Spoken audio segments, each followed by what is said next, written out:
Assalamu alaikum students. Today we are going to read our computer subject. Our topic is computer basic. जैसा कि बच्चों आप लोगों ने पिछले लेसन में हमने टर्म्स की थी कंप्यूटर की, इनपुट एंड आउटपुट। इनपुट क्या होती हैं कि इनपुट डिवाइसेस वो होती हैं जिनके थ्रू हम कंप्यूटर में डाटा एंटर करते हैं, जैसे कि माउस है जिसके थ्रू हम कंप्यूटर को कोई भी कमांड करते हैं, और कीबोर्ड के थ्रू हम लोग कुछ भी कंप्यूटर पे राइट करते हैं, और उसके बाद हमें मॉनिटर जो है उससे उसका रिज़ल्ट मिलता है। तो मॉनिटर क्या है? आउटपुट डिवाइसेस है। Today we are going to write words meaning of the lesson. Open your binders and let's write date, CW and the day. Chapter number 1, words meanings.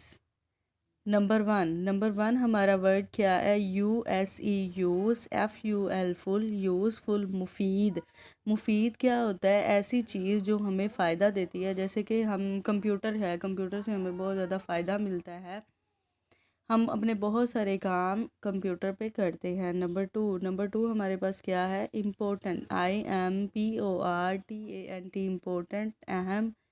Number 3 ELECTRICITY, electricity, बिजली। Number 4 TRUE, true, सच। Number 5 क्या है हमारे पास? EASILY, easily, आसानी से। Words meaning right करने के बाद आप लोग क्या करेंगे कि नेक्स्ट पेज में हम राइट करेंगे question answer. Question number 1, define desktop computers. The computer, ऐसा कंप्यूटर, दैट वी कीप, जिसको हम रखते हैं, ऑन आ डेस्क, डेस्क पर, इज़ आ डेस्कटॉप कंप्यूटर्स, ऐसे कंप्यूटर जिनको हम डेस्क पर रखते हैं वो क्या कहलाते हैं? डेस्कटॉप कंप्यूटर्स कहलाते हैं।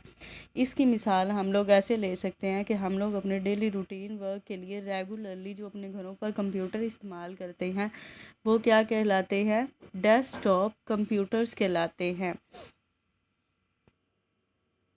Now I will show you a picture of a desktop computer. Desktop computer like this. Now it's time to assign your diary. आपने क्या करना है कि वर्ड्स मीनिंग अपने बाइंडर्स पे राइट करने हैं, और क्वेश्चन 1 जो है उसको राइट करना है, डिफाइन डेस्कटॉप कंप्यूटर, उसका आंसर राइट करना है। देन री राइट इन 3 टाइम।